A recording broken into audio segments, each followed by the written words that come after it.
하나님의 말씀 에스겔서 47장 1절에서 12절까지의 말씀입니다. 자, 오늘 본문을 통해서 성전에서 흘러나오는 물 이런 제목으로 말씀의 은혜를 같이 나누겠습니다. 여러분, 우리가 마지막 때가 가까울수록 우리에게 필요한 것은 뭐냐면 분별하는 겁니다. 진짜와 가짜를 분별하는 능력이 우리에게 정말 필요합니다. 말세가 가까워지면 미혹하는 자들이 많이 나타날 것입니다. 지금도 많이 미혹하는 자들이 있습니다. 우리가 미혹되지 않을 것 같지만 우리 코로나19로 그 집단 감염으로 인해서 전 국민이 알게 된 것이 여러분 뭡니까? 이 알게 모르게 이 신천지 이단이 그렇게나 많이 이 땅 가운데 있었구나. 우리 사회 곳곳에 그 신천지 이단에 빠진 사람들이 그렇게 많이 있었구나 하는 것들을 우리가 알게 됩니다. 그 사람들 대부분 다 똑똑하고 열정 있는 젊은 사람들이 굉장히 많이 있습니다.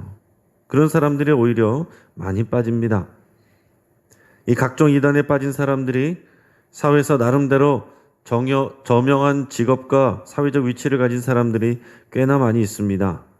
신천지 외에도 우리나라에 이단과 사이비 세력들이 너무나도 많이 있습니다. 그뿐 아니라 무속신앙에 빠져 살아나가는 그런 사람들도 많이 있습니다. 여러분, 이단 사입이나 무속이나 빠져있는 사람들 자신들은 자신들이 믿는 것이 참이라고 그렇게 믿고 살아갑니다. 여러분, 우리가 하나님의 말씀을 제대로 배우지 아니하면 하나님의 뜻이 무엇인지, 하나님이 원하시는 말씀하시는 우리에게 제시하신 그 복음이 무엇을 말하는 것인지 그것에 대해서 우리가 정확하게 알지 아니하면 우리는 어느새 가짜 뉴스, 가짜 복음, 다른 복음에 빠질 수 있다라는 것입니다. 여러분, 그런 사람들 가운데는 기적적으로 병고침을 입은 사람들도 있고 또 환상을 본 사람들도 있고 기적을 경험한 사람들도 나름대로 다 있습니다. 여러분, 그런데 이런 것으로 참이냐 거짓이냐 가르는 것이 아닙니다. 사탄도 병을 고칠 수 있는 능력이 있고 비밀스러운 것을 맞추는 지식도 있습니다. 기적도 일으킬 수가 있어요. 여러분, 그러나 결정적으로 하나님의 일과 그렇지 않은 것의 차이는 생명입니다. 그 일의 결과가 생명이냐 아니냐라는 것입니다. 여러분, 하나님의 일은 생명이고 사탄의 일은 파괴이고 죽음입니다. 하나님은 살리시는 분이세요. 생명을 주시는 분이십니다.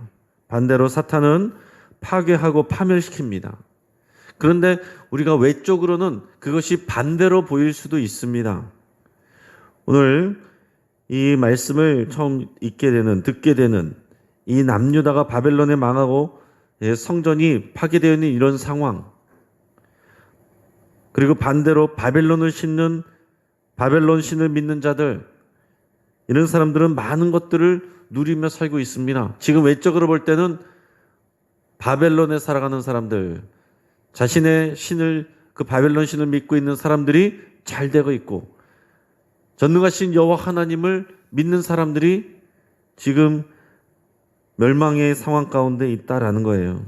그러나 영적으로 하나님의 시선에서 보면 바벨론에서 이 비참하게 포로 신세가 되어 있는 사람들은 오히려 생명에 가깝고, 그리고 바벨론에 있는 사람들 잘 먹고 잘 살고 있지만 그 사람들은 죽음과 파멸에 가깝다라는 것을 알 수 있어야 됩니다. 우리가 지금 외적인 눈으로 이 세상을 바라보고 그것들을 판단할 것이 아닙니다. 지금 보여지는 것으로 판단하는 것이 아니라 하나님의 눈과 하나님의 시선으로 하나님의 생명이 있느냐 그것이 없느냐 그것으로 판단해야 되지, 우리가 겉으로 볼 때 잘 되고 있느냐, 겉으로 볼 때 건강하느냐, 겉으로 볼 때 우리가 많은 재물을 갖고 있느냐, 이것으로 우리가 진짜냐 가짜냐 이것을 판단하면 안 된다라는 것입니다. 하나님께서 지금 그 생명을 이 이스라엘 백성들에게, 지금 모든 것들이 성전이 파괴되어 있고 절망 가운데 있지만은 내가 너희들에게 이런 생명을 줄 것이다 말씀하고 있기 때문에 그 말씀을 믿고 오히려 우리가 생명 가운데 있다는 것을 믿음으로 소망하면서 살아가야 된다는 것을 오늘 성경에서 말씀하고 있는 겁니다. 지금 하나님은 바벨론 유배민들에게 생명에 대한 환상을 보여주시고 있어요. 하나님은 에스겔을 성전 문으로 데려가시고 성전 문에서 흘러나오는 그 물을 보게 하십니다. 제가 예전에도 한번 말씀드린 적이 있는데 저희 집 아이의 이름이 소원인데 그 소원은 제가 오늘 이 에스겔서 47장 말씀을 또 좋아하고 이 말씀의 환상을 생각하면서 그 말씀의 의미를 담으려고 이렇게 지은 거예요.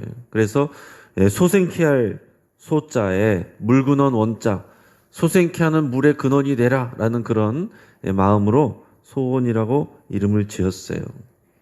그러니까 오늘 여기서 나오는 성전에서 나온 물이 닿는 모든 곳마다 죽어있던 것들이 살아나고 사람들이 살아나고 죽어있던 땅이 살아나는 이런 생명의 역사, 그것이 사랑하는 자녀에게 그의 삶 가운데 이루어지고 그가 만나는 모든 세상 가운데 그런 하나님의 생명이 흘러가기를 바라는 마음으로 아이의 이름을 지었습니다.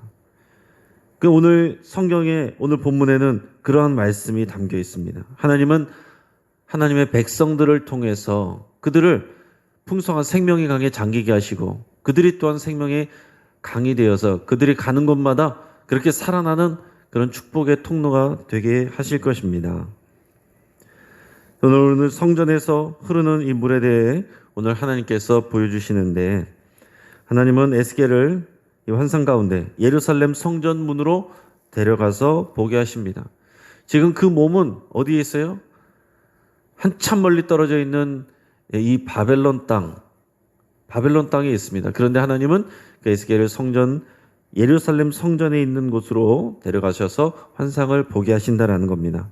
오늘 그 내용을 1절에서 6절까지 말씀을 다시 한번 생각하면서 그림을 그려보면서 같이 한번 읽어보겠습니다. 자, 시작. 그가 나를 데리고 성전문에 이르시니 성전의 앞면이 동쪽을 향하였는데 그 문지방 밑에서 물이 나와 동쪽으로 흐르다가 성전 오른쪽 제단 남쪽으로 흘러내리더라. 그가 또 나를 데리고 북문으로 나가서 바깥길로 꺾여 동쪽을 향한 바깥문에 이르시기로 본즉 물이 그 오른쪽에서 스며 나오더라. 그 사람이 손에 줄을 잡고 동쪽으로 나아가며 천척을 측량한 후에 내게 그 물을 건너게 하시니 물이 발목에 오르더니 다시 천척을 측량하고 내게 물을 건너게 하시니 물이 무릎에 오르고 다시 천척을 측량하고 내게 물을 건너게 하시니 물이 허리에 오르고 다시 천척을 측량하시니 물이 내가 건너지 못할 강이 된지라. 물이 가득하여 헤엄칠 만한 물이요 사람이 능히 건너지 못할 강이더라. 그가 내게 이르시되 인자야 네가 이것을 보았느냐 하시고 나를 인도하여 강가로 돌아가게 하시기로. 아멘. 자, 오늘 성전을 보여주시는데 성전은 동쪽으로 향해 있습니다. 성전은 동쪽으로 향해 있고 출입구가 동쪽으로 되어 있어요. 그 이유는 하나님이 그렇게 명령하셨기 때문에, 하나님께서 그렇게 가르쳐 주시고 설계하셨기 때문에 그렇습니다. 일반적으로 동쪽은 거룩한 방향입니다. 왜냐하면은 하나님의 영광을 상징하는 태양이 떠오르기 때문에 동쪽이 거룩한 것을 상징하는 그런 방향이에요. 그래서 성전도 동쪽을 향해 있습니다. 창세기 2장에 보면 동쪽에 있는 에덴에서 강이 흘러나와 온 동산을 적신다라는 그런 표현도 있습니다. 자, 여기서 말하는 동쪽도 하나님의 영광을 상징하는 겁니다. 자, 하나님은 본문 앞에 43장 7절부터 46장 18절까지 이 성전의 중심부인 성소에서 말씀하고 계십니다. 하나님께서 이 에스겔을 들어서 이 성전을 보여주면서 앞에서부터 성전에서 얼마나 많은 우상숭배가 있었는지를 또 보여주셨고, 또 성전 이곳저곳을 통해서 하나님께서 어떤 일을 하실 것이라는 것을 보여주시는데, 이 43장에서 46장까지는 하나님께서 성전의 중심부인 성소에서 그 맥락상 보면은 말씀하고 계세요. 성전 이것저것을 데리고 다니면서 말씀하시는데 그 앞에 부분에서는 성전의 중심부에 이 성소에서 하나님께서 말씀하고 계신다는 겁니다. 여러분, 이것이 굉장히 놀라운 사실이에요. 당연히 하나님께서 하나님의 집, 하나님의 성소에서 말씀하시는 것이 당연할 것 같지만 그렇지가 않다라는 거예요. 왜냐하면 이스라엘 백성들이 우상 숭배를 하고 많은 범죄를 저질렀기 때문에 하나님의 영광이 이 성전을 떠나셨습니다. 그 내용이 에스겔서 10장에 나와요. 이건 제가 하는 말이 아니라 성경에서 그렇게 말씀하고 있어요. 그러니까 이스라엘 사람들은 여전히 그 성전을 사모하고 성전 건물을 사랑하고 이 성전 건물이 우리를 지켜줄 거라고 믿었지만은 하나님의 임재와 하나님의 영광이 그 성전을 떠나버리셨다는 겁니다. 그게 에스겔서 10장에 나온 내용이었어요. 그런데 에스겔서 43장에 나왔을 때는 이미 예루살렘 성전이 다 파괴된 다음에요. 남유다가 다 멸망한 다음입니다. 그런데 에스겔서 43장에서 하나님이 그의 영광 가운데 다시 성전으로 돌아오시는 내용이 나옵니다. 그러면서 하나님께서 그 성소에서 말씀을 하시는 거예요. 그러니까 이것이 굉장히 놀라운 일이고 우리에게 놀라운 은혜다라는 것입니다. 하나님이 성전에 계시지 아니하면 아무리 건물이 아름다워도 그것은 돌무더기일 뿐입니다. 그건 아무것도 아니에요. 그냥 건물입니다. 여러분, 우리가 교회라고 할 때 우리는 이 건물 자체가 교회가 아니고 이것은 교회 건물인 것이고 저와 여러분들이 이 신약 시대에서는 우리가 교회잖아요. 하나님이 함께 계시는 것이 거기가 교회고 거기가 성전이어야 되는데 그 성전에 하나님이 계시지 않는다. 하나님이 거하시지 않는다. 우리가 예배를 드리는데 이곳에 하나님이 임재하시지 않는다. 아무것도 아닌 거라는 것입니다. 근데 반대로 하나님의 성전에 하나님이 계시면 그 건물이 아무리 초라해도 아무리 그것이 초가삼간이어도 그것은 하나님의 영광으로 충만하게 되는 것입니다. 오늘 이 자리에 새벽에 나오신 분들이 예전만 못한다고 할지라도 성령이 이 가운데 함께 계시고 하나님의 영광이 우리 가운데 함께 계십니다. 그럼 이 가운데 우리는 하나님의 영광으로 하나님의 생명으로 충만하게 되는 거예요. 이 시대는 예수님의 몸인 우리 교회 공동체가 성전입니다. 그래서 이 시대는 교회 건물보다 우리 공동체가 중요한 거예요. 우리 자신이 성령을 모시는 성령의 전이라고 그러셨어요. 그러니까 우리 자신이 또한 성전이 되는 것입니다. 그러니까 내 몸을 함부로 사용해서는 안 돼요. 여러분, 우리 교회 공동체가 하나님의 영광으로 가득 차고 또 우리 자신이 하나님의 영광으로 성령으로 충만해야 되고 그것을 언제나 사모해야 됩니다. 여러분, 영광과 생명은 그러나 우리에게 나는 것이 아니에요. 그것은 하나님에게서 나는 것입니다. 하나님은 에스겔에게 성전에서 나오는 물이 동쪽으로 흘러서 성전 문 밖으로 나가는 것을 보여주셨어요. 하나님의 영광과 생명이 성전에 머물러 있지 않고 성전 밖으로 나가서 닿는 모든 것이 그 땅이 살아나게 하시는 것을 보여주신다는 겁니다. 그게 하나님의 뜻이에요. 그래서 측량하는 자가 나타나서 4번 측량하는데 우리 내용들은 많이 알고 있죠. 처음 측량할 때는 그 물이 흘러서 점점 많아지면서 발목을 채웠습니다. 근데 잠시 후에 다시 측량하니까 무릎을 채우고 그 다음에는 허리를 채우고 4번째 측량할 때는 헤엄칠 만한 그런 강물이 되었다라고 그랬습니다. 이것은 하나님의 영광과 생명이 성전에서 흘러나가서 세상을 치유하고 주의 영광으로 충만하게 하실 것을 보여주시는 내용입니다. 그래서 우리는 이 환상의 비전을 모두 품어야 됩니다. 여러분, 우리가 성령의 강물로 충만하게 채워지고 우리가 만나는 모든 사람들이 살아나는 역사를 우리가 꿈꿔야 된다는 것입니다. 여러분, 우리 교회 공동체가 우리는 이 발목, 또 무릎, 허리, 또 헤엄칠 만한 그런 강, 우리는 이 교회 공동체는 또 우리 자신은 얼마만큼 성령의 강물로 충만하게 채워져 있느냐, 이것을 우리는 생각해보고 돌이켜보고 점검해봐야 돼요. 우리가 만나는 모든 사람들이 살아나는 역사를 우리는 꿈꿔야 되고, 교회에서도 성도들이 서로 만나면 이런 생명의 역사가 일어나야 됩니다. 서로 만나면 힘이 돼야 되고, 서로 만나면 위로를 받고 위로를 주고 살아나는 생명의 역사, 그것이 교회여야 됩니다. 그것이 하나님의 성전이에요. 교회에서뿐만이 아니라 저 여러분들이 이 흘러가는 강물로 충만하게 채워져서 나가면 우리가 만나는 모든 것, 우리가 일하는 그곳이 이렇게 성령의 강물로 하나님의 은혜와 영광과 생명으로 충만하게 채워지고 살아나는 역사가 일어나게 되는 것입니다. 교회 바깥에서 만난 모든 사람에게 하나님의 영광과 생명이 가득하게 하는 그런 축복의 통로가 되시기를 주 이름으로 축복합니다. 그게 하나님께서 우리에게 원하시는 거예요. 왜냐하면 하나님은 생명의 하나님이시기 때문에 그런 겁니다. 자, 그런데 이 강물의 특징은 계속 흘러서 더 커진다라는 거예요. 그리고 닿는 곳마다 살아나게 하고 생명이 살아 넘치게 합니다. 척박한 땅을 옥토가 되게 하고 죽은 바다를 살게 하십니다.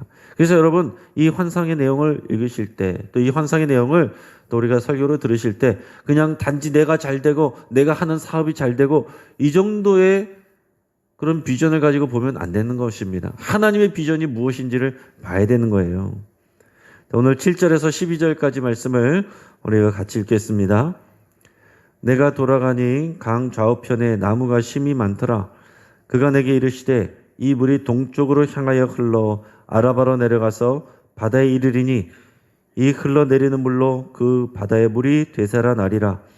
이 강물이 이르는 곳마다 번성하는 모든 생물이 살고 또 고기가 심이 많으리니 이 물이 흘러 들어가므로 바닷물이 되살아나겠고 이 강이 이르는 각처에 모든 것이 살 것이며 또 이 강가에 어부가 설 것이니 엔게디에서부터 에네글라임까지 그물 치는 것이 될 것이라. 그 고기가 각기 종류를 따라 큰 바다의 고기같이 심이 많으려니와 그 진펄과 개펄은 되살아나지 못하고 소금 땅이 될 것이며 강 좌우가에는 각종 먹을 과실나무가 자라서 그 잎이 시들지 아니하며 열매가 끊이지 아니하고 달마다 새 열매를 맺으리니 그 물이 성소를 통하여 나옴이라. 그 열매는 먹을 만하고 그 잎사귀는 약재료가 되리라. 아멘. 여러분, 이 강물이 지금 8절에서 보면 아라바로 내려가서 바다에 이른다 그런 표현이 있습니다. 이제 성전에서 나온 물이 아라바로 내려가서 바다에 이른다라고 그랬는데 여기서 말하는 아라바는 쉽게 말하면 지금의 이 요단강이 흐르는 계곡을 말하는 거예요. 거기서 내려가서 바다에 이른다라는데 이 바다는 구체적으로 사해를 말하는 것입니다. 그럼 이스라엘에 가면은 요단강이 흐르고 위에 갈릴리 호수로부터 쭉 이어져서 요단강이 흘러내려와서 사해로 흘러 들어갑니다. 거기를 말하는 거예요. 자, 그런데 우리가 알고 있는 것처럼 사해는 말 그대로 죽은 바다예요. 염도가 너무 높기 때문에 물고기가 살 수가 없습니다. 그런데 오늘 환상에서 보여주시는 것은 뭐냐면은 그 바다가 살아나게 하신다는 거예요. 현실적으로 우리가 상상할 수 없는 그런 일이죠. 그 바다에 물고기들이 많아지게 된다라는 것을 말씀하고 있어요. 어느 정도 많아지냐 하면은 여기서 나오는 것처럼 어부가 있게 될 정도로, 어부가 거기서 그물 치고 물고기를 잡을 정도로 그 죽은 바다가 살아난다라는 거예요. 그 옆에 있는 땅들이 살아난다는 것을 얘기하는 것입니다. 오늘 10절에 보면 엔게디에서부터 에네글라임까지 이렇게 되어 있는데 이것은 쉽게 말해서 사해의 범위를 말하는 것입니다. 또 11절에서 그러나 그 가운데서도 살아나지 못하는 사해 근처에 진흙 웅덩이가 있어요. 진펄과 개펄은 되살아나지 못한다 그랬습니다. 거기는 소금 땅이 될 것이다 그랬습니다. 하나님의 이 생명의 역사 가운데도 영적으로 영원한 멸망에 처해지는 악의 세력도 있다는 것을 주님은 분명히 말씀하고 있습니다. 그러면 중요한 것은 사해와 그 주변 땅이 회복된다라는 그런 비전이고 하나님께서 보여주시는 환상이에요. 자, 그러면 여기서 우리가 알아야 되는 것은 뭐냐?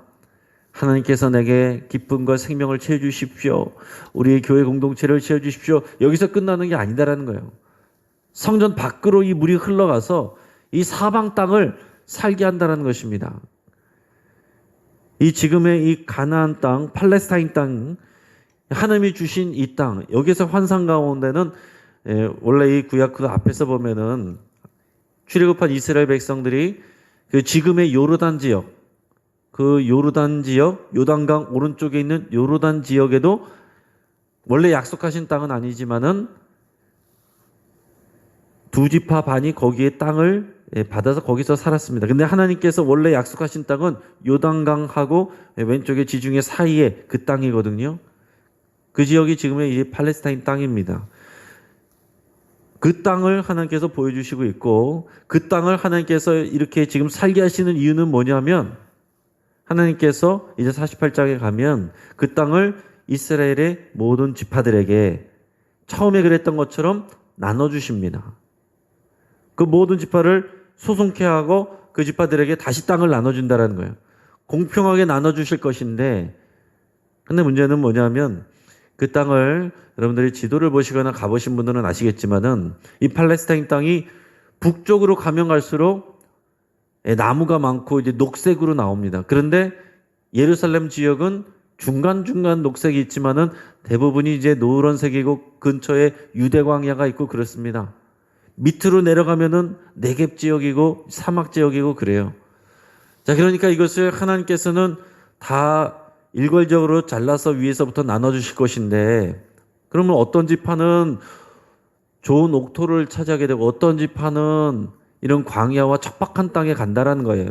그런데 하나님께서는 이 땅을 나눠주기 위해서 이 땅을 옥토가 되게 하시는 거예요. 성전에서 흘러나오는 물이 흘러나와서 그 바다도 생명의 바다가 되게 하고, 그리고 그 땅도 옥토가 되게 하시는 일을 한다는 것입니다. 그러니까 하나님께서 이 환상을 통해서 이런 생명일을 왜 하시느냐? 그거를 알아야 되는 것입니다. 그것은 이 이스라엘 지파에게, 하나님의 약속의 백성들에게 이 땅을 나눠주기 위해서 그런 거예요. 그 땅을 나눠주는 이유는 하나님께서 원래의 목표인, 원래의 목적인 하나님의 나라를 만들기 위해서다라는 것입니다. 그러니까 하나님께서 오늘 생명의 역사, 교회에 생명의 강이 흐르고 교회에서 생명의 강이 흘러나가서 이 바깥에도 모든 생명이 살게 하시고 복 주시는 이유는 뭐냐면 하나님의 나라를 세우기 위해서다라는 것입니다. 그러니까 여러분, 우리가 이 비전을 품어야 되는 거예요. 내가 잘되고 내가 살아나고 내가 생명으로 충만하고 내가 성령으로 충만하고 우리 교회가 성령으로 충만하고 생명으로 가득하고 또 내가 살아가는 우리 가정과 우리 직장과 그곳이 하나님의 은혜로 충만하게 되기 위해서는 그것이 하나님의 나라가 되어야 되는 것입니다. 하나님의 나라가 되려면 우리가 그런 축복의 통로가 되어야 되고, 우리가 하나님의 말씀과 그 뜻에 순종할 때, 하나님의 뜻이 이루어질 때 거기가 하나님의 나라가 되는 거거든요. 그래서 여러분, 우리가 이런 하나님의 나라의 비전 가운데서 이런 하나님의 말씀들을 올바르게 이해하고 그것을 마음에 품어야 되는 것입니다. 내 필요대로, 내 원하는 대로 해석하고 알면 안 되는 것입니다. 자, 오늘 말씀을 이제 정리하겠습니다. 하나님은 어떤 분이신가? 하나님은 생명의 하나님, 생명을 주시는 하나님이십니다. 예수님의 십자가는 죽음을 이긴 생명의 능력입니다. 성령은 살리는 영이에요. 그래서 우리가 그리스도인이라고 한다면 우리는 살리는 삶을 꿈꿔야 됩니다. 우리의 말과 행동을 통해서 나를 만나는 사람들이 다 살아나는 역사가 있어야 되는 거예요. 나를 만나는 사람들이 상처받고 넘어지면 안 되는 것입니다. 내가 성경 말씀을 많이 알아도, 예배를 많이 드려도, 기도를 많이 해도 나를 만나는 사람들이 죽어가고 나를 만나는 사람들이 상처받아 넘어진다면 이것은 나는 생명의 역사가 아닌 것입니다. 우리는 나를 통해서 이런 생명의 일들이 일어나기를, 나를 만나는 사람들이 살아나는 역사가 일어나기를 우리는 꿈꿔야 됩니다. 생명은 또한 내게 속한 것이 아닙니다. 내가 열심히 한다고 해서 살아나는 것이 아니라 하나님에게서 흘러나와야 된다는 거예요. 성전문에서 흘러나오는 물이 모든 것을 살게 하는 거예요. 내가 아무리 잘해준다고 해서 살아나는 것이 아닙니다. 성전문이 흘러나와서 하나님에게서 흘러나오는 생명의 강이 내 배에서 차오르고 흘러나와야 이런 생명의 역사가 일어난다는 겁니다. 그래서 우리는 성령의 충만을 구해야 돼요. 예수님께서 내게로 나오는 자는 그 배에서 생수의 강이 흘러나리라. 그 생수는 자 우리가 받게 되는 성령이다 말씀하셨습니다. 그래서 우리는 성령의 충만을 날마다 구해야 됩니다. 또 마지막으로 하나님이 이 죽은 바다와 척박한 땅을 살리신 이유는 모든 지파에게 옥토를 주어서 하나님의 나라를 만들고자 하시는 하나님의 비전 때문에 그런 것입니다. 따라서 우리는 모두가 살아나는 이 하나님 나라의 비전을 품어야 됩니다. 이제 오늘 말씀을 붙잡고 함께 기도하겠습니다. 기도할 때 오늘 말씀을 마음에 새기면서 내 말과 내 행동과 내 표정이 살리는 일을 하기로 여러분 결단하시기를 바랍니다. 이것은 나에게서 나올 수가 없어요. 나는 죽어지고 예수가 살고 나는 죽어지고 성령이 살아야 그래야 내가 생명의 일을 감당할 수가 있게 되는 것입니다. 그 생명의 강이 나를 채워 흘러서 또 다른 사람에게 흘러가기로 여러분 그렇게 기도할 수 있기를 바랍니다. 나의 말과 나의 행동과 나의 표정 내 안에 사랑이 없습니다. 하나님 성령으로 나를 충만케 하시고 내가 죽어지고 예수로 살게 하여 주옵소서. 그렇게 여러분 기도하시고 나의 말과 행동과 표정으로 다른 사람들을 아프게 하고 상처 주게 했다면 그것들을 다 하나님 앞에 내려놓고 십자가 앞에 내려놓고 회개할 수 있기를 바랍니다. 또 성령 충만을 위해서 함께 같이 기도하겠습니다. 욕심 충만, 미움 충만을 벗고 성령 충만을 위해서 같이 기도하겠습니다. 하나님 나라 비전을 우리가 더 알아가고 마음에 새기기로 우리 결단하시길 바랍니다. 하나님께서 일하시는 모든 것들은 하나님 나라 비전 가운데서 이루어지는 거예요. 하나님 나라 비전을 더 사모하고 더 알아가게 하시옵소서. 우리 여러분 그렇게 기도할 수 있기를 바랍니다. 우리 가정과 영신교회 공동체가 영광과 생명이 넘치는 성전이 되기를 위해서 함께 기도하겠습니다. 하나님이 우리를 치유하시도록 위해서 함께 기도하겠습니다. 또한 내가 흘러가는 물이 되기를 위해서 함께 기도하겠습니다. 우리 교회 공동체에 이 살리는 생명의 강이 흘러넘쳐서 모든 죽어있는 심령들 영적으로나 또 정서적으로나 육체적으로나 우리 아픈 분들 넘어져 있는 분들 다 살아나고 회복되는 역사 있기를 위해서 함께 기도하겠습니다. 하나님께서 이 교회 모든 일꾼들에게 또한 하나님의 마음을 부어주시도록 위해서 함께 기도하겠습니다. 하나님의 지혜를 부어주시기로 해서 기도하겠습니다. 나의 수준이 아니라 예수님처럼 말하고 섬길 수 있도록 위해서 함께 기도하겠습니다. 우리 환우들을 위해서 살아나도록 치유하시고 회복시키는 이런 역사가 일어나도록 그 잎사귀는 약재료라고 말씀하셨는데 하나님의 생명의 강을 통해서 살아나는 역사를 위해서 같이 기도하겠습니다. 우리 양양금 성도님 우리 세 가족이고 우리 초신자인데 심장 스텐스 수술을 얼마 전에 받았다 그럽니다. 하나님께서 온전한 회복이 있도록 위해서 기도해 주시고 박학수 권사님 무릎 연골 수술을 위해 통증 치유해 주시도록 안기복 권사님 어깨 수술을 위해 완쾌되도록 또 죽음의 위기를 넘기고 요양원에 있는 우리 국상호 성도님 또 하나님께서 생명과 평안 주시기를 위해서 기도하시고 암과 싸우고 있는 황복희 집사님 황수경 성도님 또 차명건 집사님 외에 우리 암 수술했던 많은 분들 위해서 같이 기도하시고 우리 박범진 김동우 청년 오른손 회복하여 주시고 치유해 주시고 믿음 부어 주시도록 우리가 알고 있는 모든 환우들을 위해서 같이 함께 기도하겠습니다. 마지막으로 오늘 수요예배 있습니다. 수요예배 위해서 기도하시고 우리 생명과 성령의 은혜가 충만하기를 위해서 함께 기도하겠습니다. 우리가 주여 한번 간절히 부르짖고 함께 기도하겠습니다.